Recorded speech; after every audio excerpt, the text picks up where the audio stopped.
हा पायी जीवतोडा सहज बोलणे हितोपदेश करोनी सायास शिकविते काय द्यावे त्याशी व्हावे उतराई ठेविता हा पायी जीव थोडा तुका मने वच्चे धेनुवेचे चित्ते तैसे मज येते सांभाळीत काय द्यावे त्याशी व्हावे उतराई ठेविता हा पायी जीव थोडा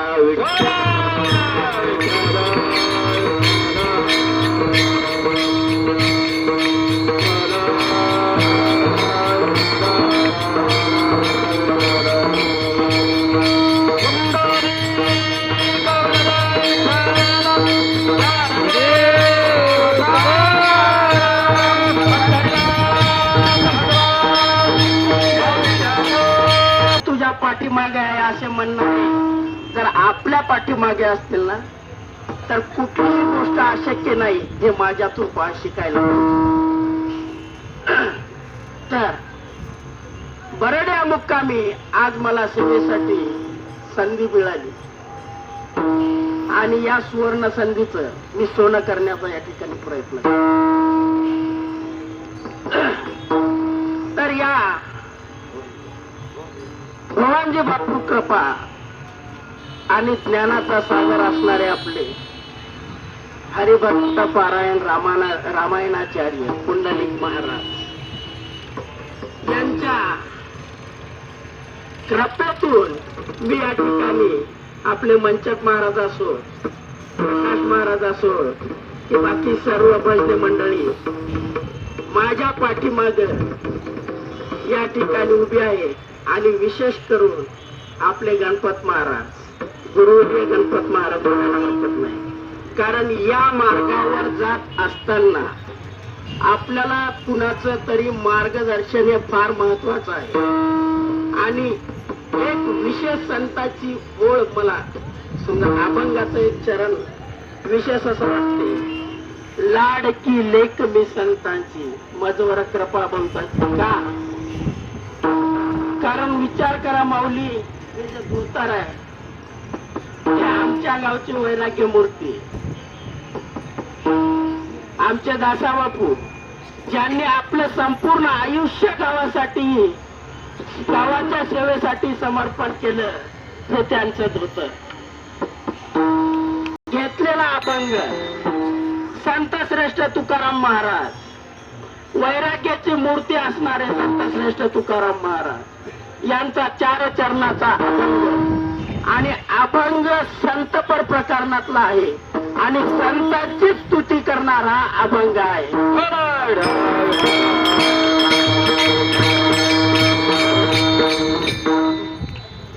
तर अभंगाकडे वळण्यापूर्वी ज्या परमेश्वरानं आपल्याला या ठिकाणी उभं केलं प्रथमचा त्याचं स्तवन आपण या ठिकाणी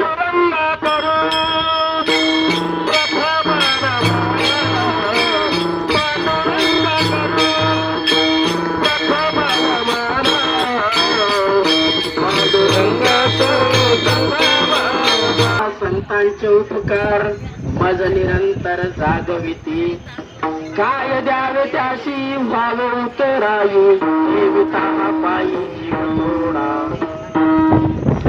बोलणे हित उपदेश करुणी सायास शिकविते. काय द्यावे त्याशी व्हावे उत्तराई ठेविता हा पायी जीव तोडा. तुका म्हणे वत्स जेनु एक चित्त तैसे मज येत सांभाळित. काय द्यावे त्याशी व्हावे उत्तराई ठेविता हा पायी जीव तोडा.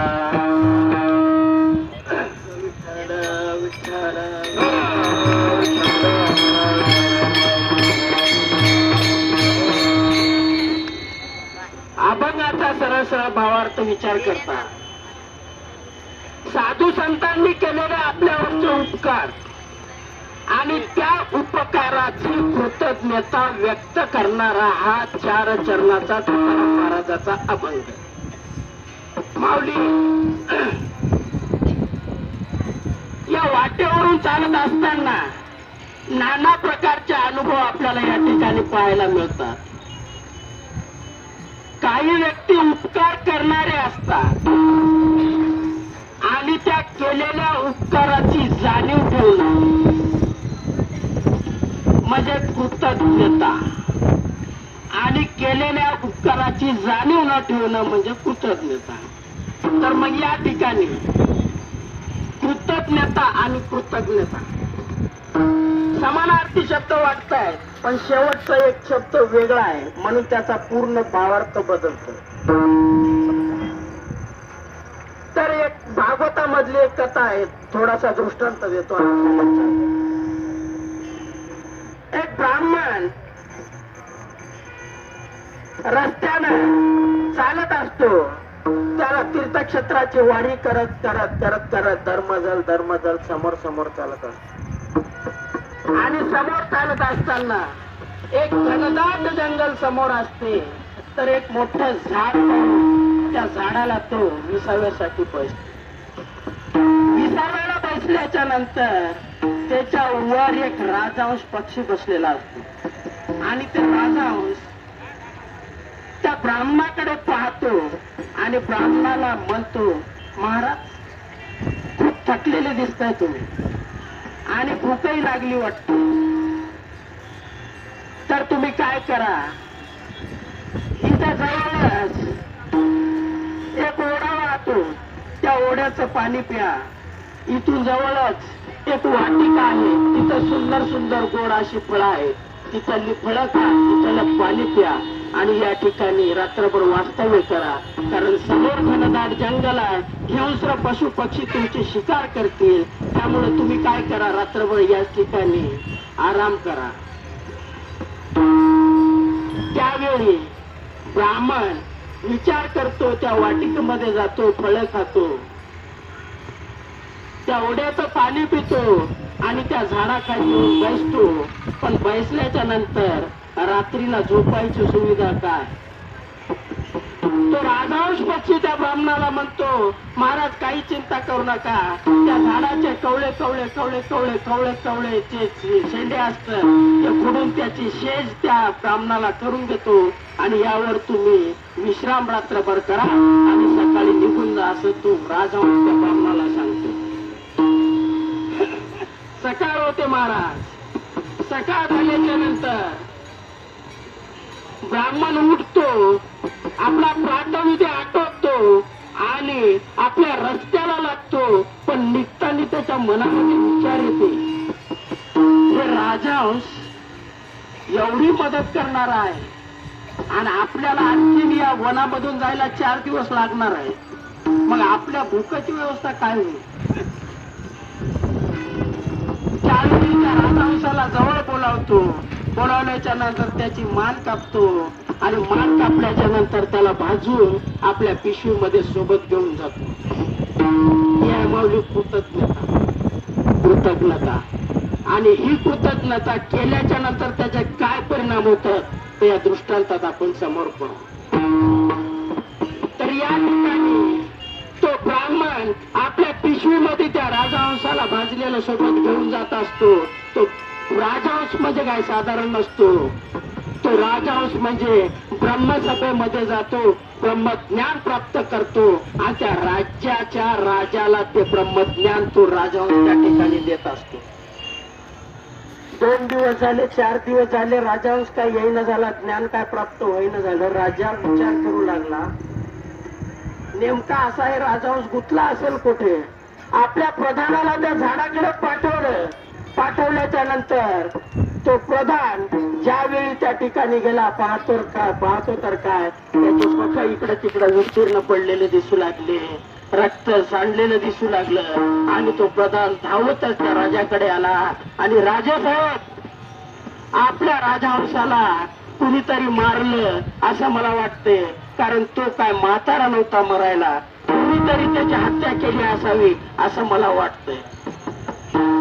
त्यावेळी राजाने विचार केला आणि राजा म्हणू लागला प्रधानाला की अरे बाबा तो काय जास्त दूर गेला नसेल, 2च दिवस झाले, 4 दिवसाचं वय नाही त्याला पूर्ण पार करून जायला, तो तुम्हाला नक्कीच सापडेल, तुम्ही जा पळा त्याचा शोध.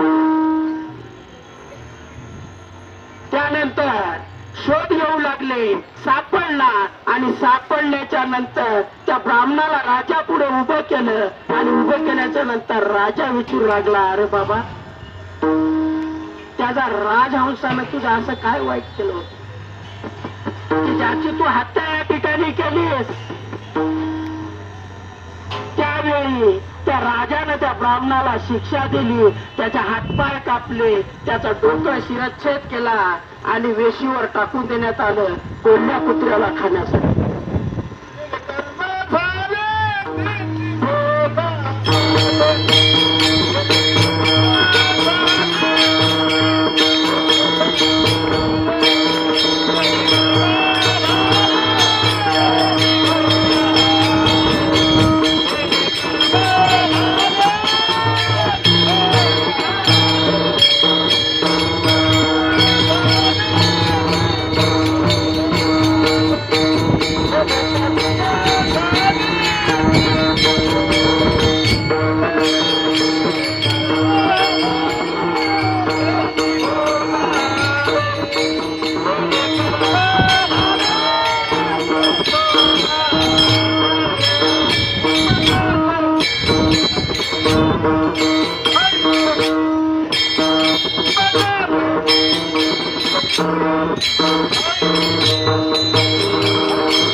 सुंदरसा प्रमाणे केले कर्म भोगा आले.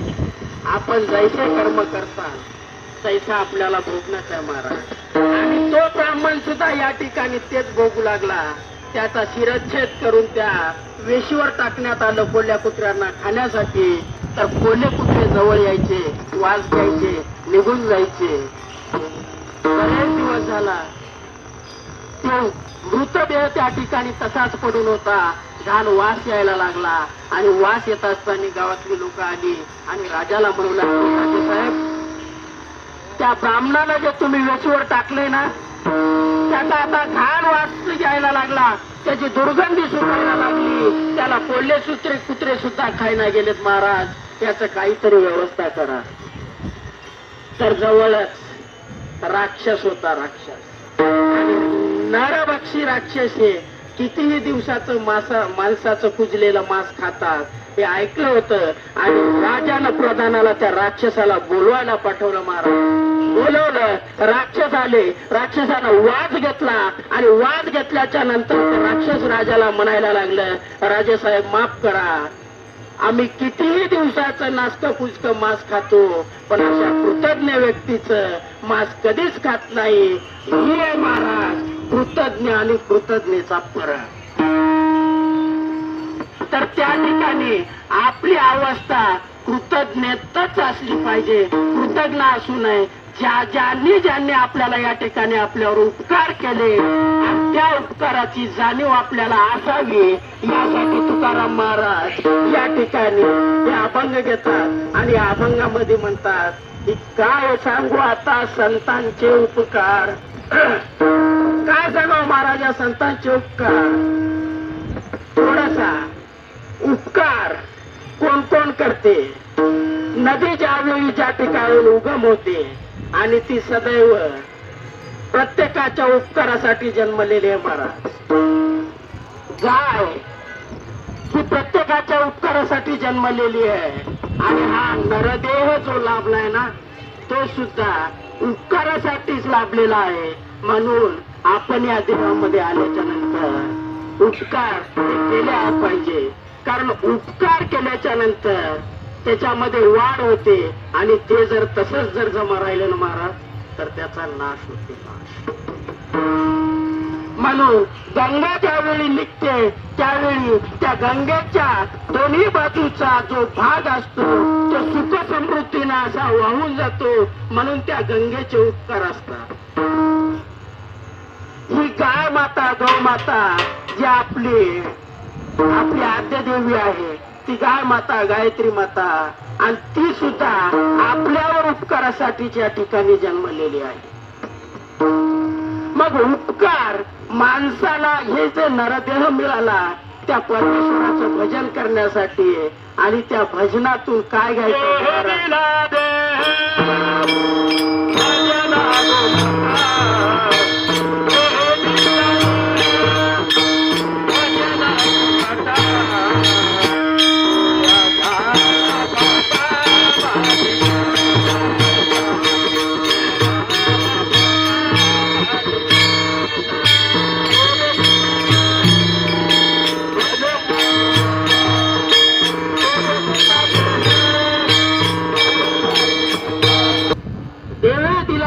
भजना गोमटा त्या झाला फाटा बाधिकेचा.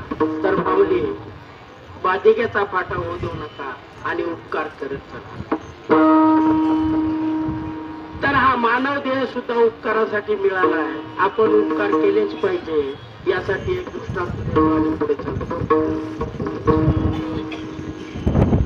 विचार करा साधू संतांनी आपल्याला ज्या वाटा निर्माण करून दिल्या त्या एकदम सुकर वाटा आहे आणि त्या वाटेहून आपल्याला चालण्याचं काम. उपकार करत गेलं पाहिजे माणसानं. दुर्योधनाचा दृष्टांत या ठिकाणी देतो. दुर्योधन हा उपकार करीत नव्हता महाराज. दुर्योधन हा वाईट प्रवृत्तीचा होता. उपकार करीत नव्हता. तो एक नक्कीच करे. आलेल्या माणसाला जे माणूस उपकार करते त्याच्या घराकडे बोलतात. जे माणूस उपकार करते त्याच्या घराकडे बोट दाखवी. तर दुर्योधनाचं रोजचं चाललं. एक पांतस्थ आला आणि विचारू लागला महाराज भोजनासाठी काही मिळेल का. तर त्यावेळी दुर्योधनानं दुसरीकडे बोट दाखवलं आणि तो त्या ठिकाणी जाऊन तृप्त झाला. पण सर्वात अगोदर त्यानं आशीर्वाद दिला कोणाला महाराज. ज्यानं बोट दाखवून घर दाखवलं त्याला. नंतर मग ज्यानं जेवायला गेलं त्याला. त्या ठिकाणी दुर्योधन एके दिवशी अरण्यामध्ये शिकारीला गेला असताना त्या वनवा लागला. त्या वनाला आणि त्या वनव्यामध्ये दुर्योधन सापडला आणि त्या परमेश्वराचं त्यावेळी तो चिंतन करू लागला. हे परमेश्वरा तुम्हाला याच्यातून वाचव. तर त्यावेळी पांडुरंग परमात्मा एका ब्राह्मणाच्या वेशामध्ये त्या ठिकाणी आले आणि दुर्योधनाला विचारू लागले की बाबा तू कोणाला अगोदर मदत केली होती का. कोणाला तू अन्नदान केलं का. कोणाला जेवण घातलंस का. कोणाला तांब्यावर पाणी दिलंस का. नाही म्हणे महाराज. जवळ यायला लागला. 2 दिवस गेले 3 दिवस गेले. भूक लागली दुर्योधनाला आणि आकांत करून त्या परमेश्वराचं चिंतन त्या ठिकाणी दुर्योधन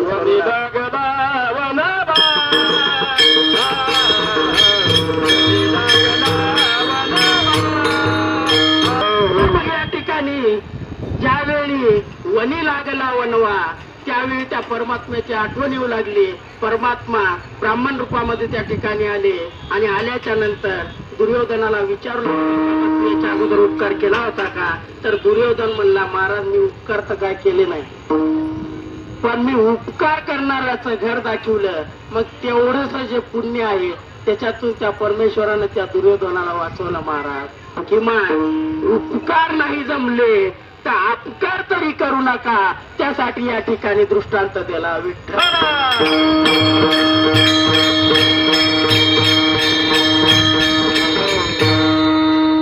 उपकार आपल्यावर या साधू संतांचे, उपकार आपल्यावर या सैनिकांचे, उपकार आपल्यावर या गौमातेचे.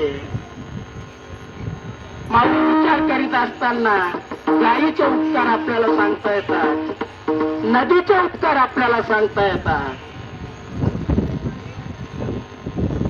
ज्यावेळी 23 वर्षाचा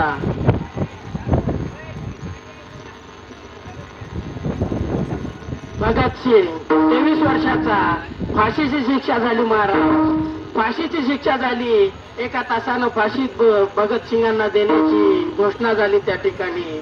आणि जेलर साहेब आतमध्ये आणायला गेले भगतसिंगांना. दूर होत कोठडी त्यांची, दूर मध्ये गेले, कोठडी जवळ पोहोचले भगतसिंगांच्या. आणि भगतसिंगांच्या कोठडी जवळ गेल्याच्या नंतर पाहतात तर काय, त्या ठिकाणी भगतसिंग व्यायाम करू लागले, प्राणायाम करू लागले, उठाबशा काढू लागले. आपलं शरीर सुदृढ ठेवण्यासाठी जे जे व्यायाम लागतात ते व्यायाम करू लागले. आणि त्या ठिकाणी हा जेलर ज्यावेळी पोहोचला आणि पोहोचल्याच्या नंतर आश्चर्यचकित झाला महाराज. अरे भगतसिंगा, तुला एका तासाच्या नंतर फाशी देण्यात येणार आहे आणि तू या ठिकाणी व्यायाम करतोस, हे माझ्या काय लक्षात येत नाही. त्यावेळी भगतसिंगांनी जे उत्तर दिलं ते फार महत्वाचं आहे महाराज. भगतसिंग त्या जेलरला सांगू लागले की जेलर साहेब, तुम्ही जे सांगताय ना ते 101% खरं आहे. एका तासानंतर मला फाशी होणार आहे, परंतु सांगू का, माझी आई ज्यावेळी बगीच्यामध्ये फुलं तोडायला जाते ना, एक टोपलीवर फुलं तोडते, एक टोपलीवर फुलं तोडून देव्हाऱ्यापाशी आणते. आणि त्या देव्हाऱ्यापाशी आणल्याच्या नंतर त्याच्यातून 4-5 फुले असे ताजे तवाने, असे छान पैकी सुगंध देणारे असे 3-4 फुलं बाजूला काढते आणि बाकीचे बाजूला ठेवते. आणि ते 4-5 फुलं त्या परमेश्वराला अर्पण करते. तर महाराज, या भारत मातेसाठी माझा जर हा देह अर्पण करायचा असेल तर हा सुकलेला कोमेजलेला कसा चालेल? सुदृढ आणि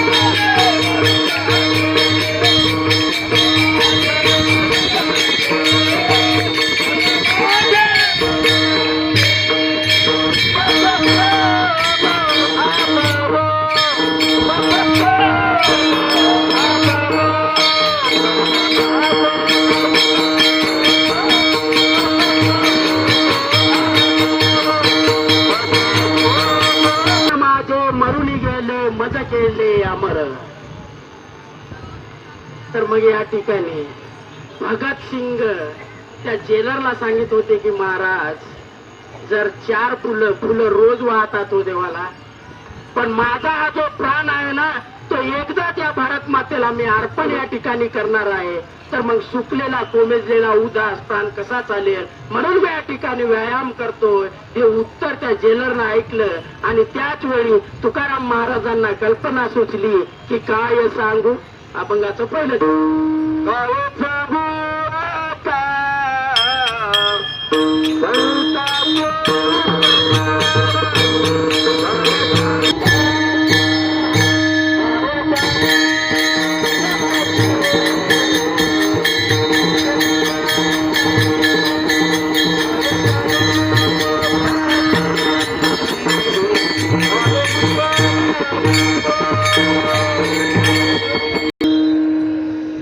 काय सांगू आता संतांचे उपकार निरंतर जागविते. काय द्यावे त्याशी व्हावे उत्तराई ठेविता हा पायी जीवन. मला सांगा महाराज, भगतसिंगांनी जे बलिदान दिलं त्याची परतफेड आपण कोण्या स्वरूपामध्ये करणार आहोत? आपला देव जरी त्या ठिकाणी दिला होणार नाही, तर यासाठी एक रामायणाचं उदाहरण मी दृष्टांत या ठिकाणी देतो. ज्यावेळी रावणाला त्या ठिकाणी रावणाचा वध करण्यात आला आणि सभा भरवली, त्या सभेमध्ये नळ नीळ जांबुवंत हे सर्व त्या ठिकाणी बसलेले होते. बसलेले असताना सर्वांना उपहार देण्याची प्रक्रिया त्या ठिकाणी सुरू झाली. प्रत्येकाला एक एक उपहार देऊ लागले. प्रत्येकाची यादी होती आणि त्या यादीमध्ये त्या श्रीरामांनी त्या हनुमंताचं नावच लिहिलं नव्हतं. आणि ती यादी पाहिली सीतामाईनं. का म्हण, तुमचा सर्वात श्रेष्ठ भक्त, सगळ्यात आवडता संत भक्त, आणि त्याला तुम्ही काहीच उपहार देणार ना? सीते, तो उपकाराचा आणि भुकेला नाही, त्याला कुठल्याही प्रकारचा उपकार चालत नाही. नाही म्हणजे असं कसं जमल? त्याला उपहार या ठिकाणी दिलाच पाहिजे. तर मग त्यावेळी सीता मातेनं आपल्या गळ्यामधली मोत्याची माळ काढली आणि त्या हनुमंतरायाच्या गळ्यामध्ये त्या ठिकाणी घातली.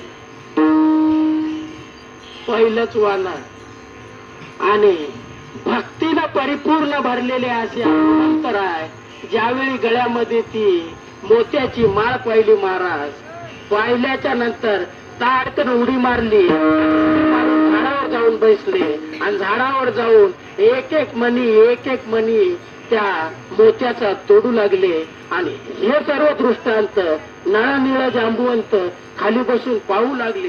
अरे, सीता मात्यानं एवढा चांगला उपहार याला दिला आणि एवढा उपहार देऊन सुद्धा याला काहीच वाटणं झालं. याचं हे मोती फोडू खाली टाकायला.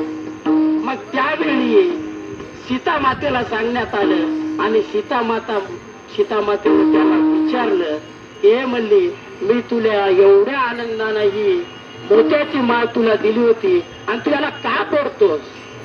तर त्यावेळी हनुमंतरायाने उत्तर दिलं की मला बाकी काही नको, मला हे मोती का फोडतोय मी की याच्यामध्ये मला श्रीराम, माझी सीता माता आणि लक्ष्मण हे दिसतात का हे पाहण्यासाठी या ठिकाणी फोडतोय.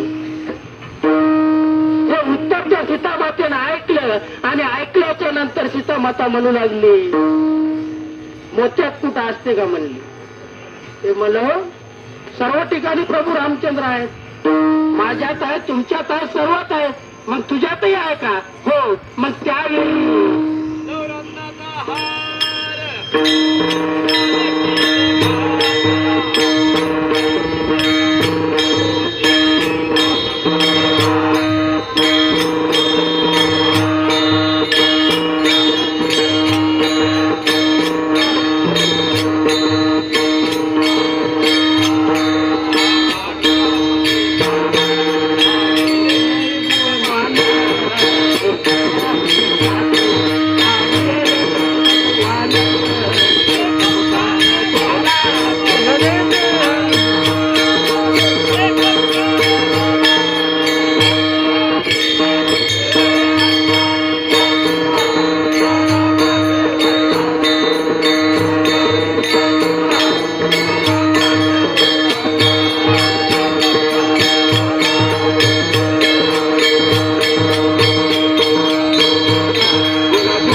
हनुमंतरायांनी हार फोडायला सुरुवात केली, ज्यावेळी आपली छाती पडली आणि त्या छातीमध्ये सीतामाता, प्रभू रामचंद्र आणि लक्ष्मण या तिघांना पाहून सीतामाता त्यावेळी आश्चर्यचकित झाली आणि थोर भक्त आहेस म्हणली, स्तुती त्या श्रीराम प्रभूचा.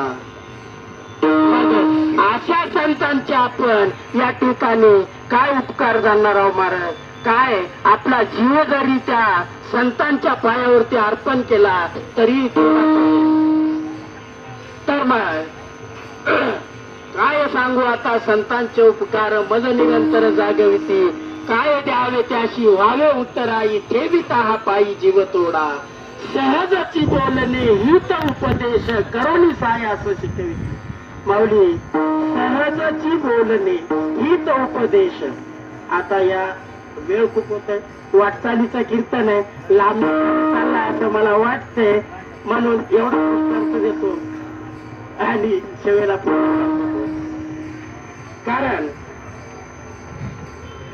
साधू संत मायबाप सहजाची बोलणे हित उपदेश, करोनी साय असं शिकविती. कसं महाराज, एके दिवशी तुकाराम महाराजांच्या गावचा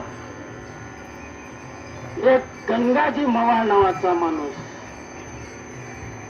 त्यानं म्हशी चरायला नेल्या. म्हशी भंडाऱ्या डोंगरावर म्हशी चरायला नेल्या. दिवसभर म्हशी चारल्या. 6 म्हशी होत्या महाराज. आणि घरी आला संध्याकाळच्या वेळेस. घरी आल्याच्या नंतर पाहतो तर काय 5च म्हशी दिसायला लागल्या. 3 वाजता आला असं, 3 वाजता यायची सवय आहे आपल्या. तर घरी आला. घरी आल्याच्या नंतर म्हशी पाहतोय तर 5च दिसायला लागल्या. 5 म्हशी पाहिल्या आणि परत विचार करू लागला की तिथं तुकाराम महाराज बसलेले दिसले आपल्याला येताना, आणि कदाचित त्यांनी आपली मसड पाहिली असेल तर मग आपण त्यांनाच विचारलं पाहिजे. म्हणून या 5 म्हशी जशा होत्या तशा सोडल्या महाराज. घरच्याला म्हणले बांधून टाका, मी जाऊन पटकन तुकाराम महाराजांना विचारतो की माझी मसड पाहिली का म्हणून. ज्यावेळी तो त्या ठिकाणी गंगाजी मवाळ गेला आणि गेल्याच्या नंतर तुकाराम महाराज ध्यानस्थ बसलेले होते. त्या प्रभू पांडुरंगाची मूर्ती त्यांच्या दृष्टी पुढे होती आणि आता त्या प्रभूचं नामचिंतन त्यावेळी करू लागले.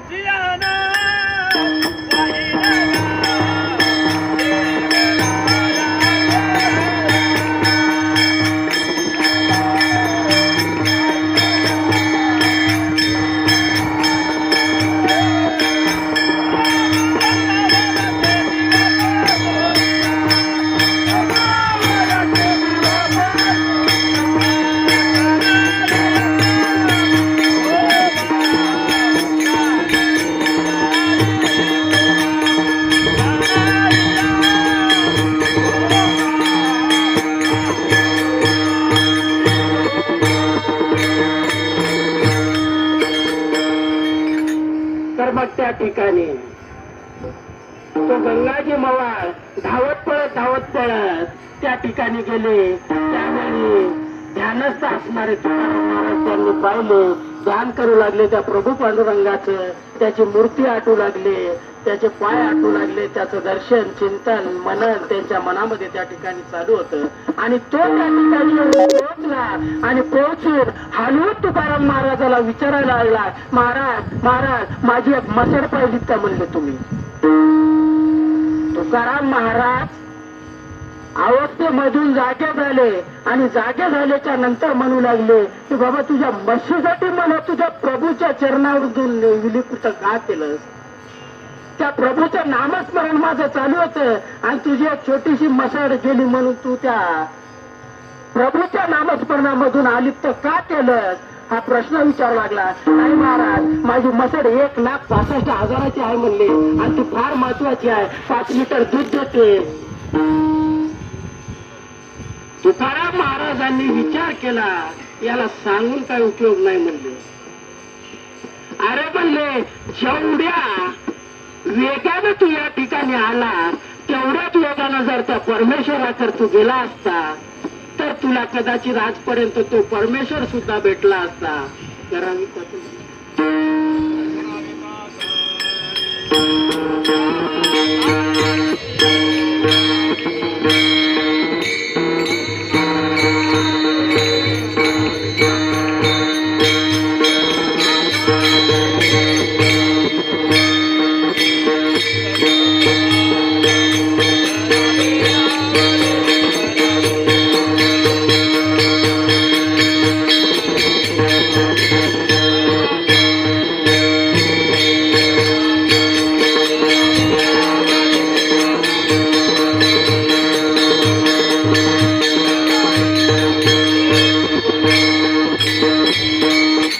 चित्त समागमो धरावी आवडी करावी तातडी परमार्थाची. अरे तू जेवढं म्हशीला शोधण्यामध्ये एवढी जलदाई करतोस ना, तातडी करतोस ना, तसं जर त्या परमेश्वरा जर शोधण्यासाठी तातडी केली असती तर कदाचित तुला परमेश्वर सापडला असता. नाही म्हणे महाराज, माझी खूप आवडती मसड होती, 1,65,000ची होती, 7 लिटर दूध देत होती. अरे अरे थांब, आला तसा घराकडे परत जाय.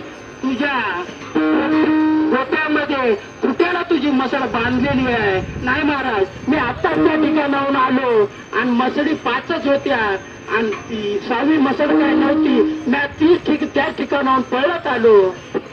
तर त्यावेळी तुला जाय म्हणतोय ना, सहज बोलले. काय म्हणतोय, घरी गेले आणि घरी गेल्याच्या नंतर गंगाजी मोवाळ पाहायला लागले तर काय 6व्या कुट्याला त्यांची मसड बांधलेली दिसली. त्याच वेळी गंगाजी मोवाळ विचार करू लागले, एवढा मोठा चमत्कार म्हणजे तुकाराम महाराज काय साधारण व्यक्ती नाही. आपण जाते वेळी 5च म्हशी होत्या, त्याच रस्त्यानं आपण गेलो, परतही त्याच रस्त्यानं आलो, म्हणजे 6वी मसड या ठिकाणी आणून बांधली कोणी.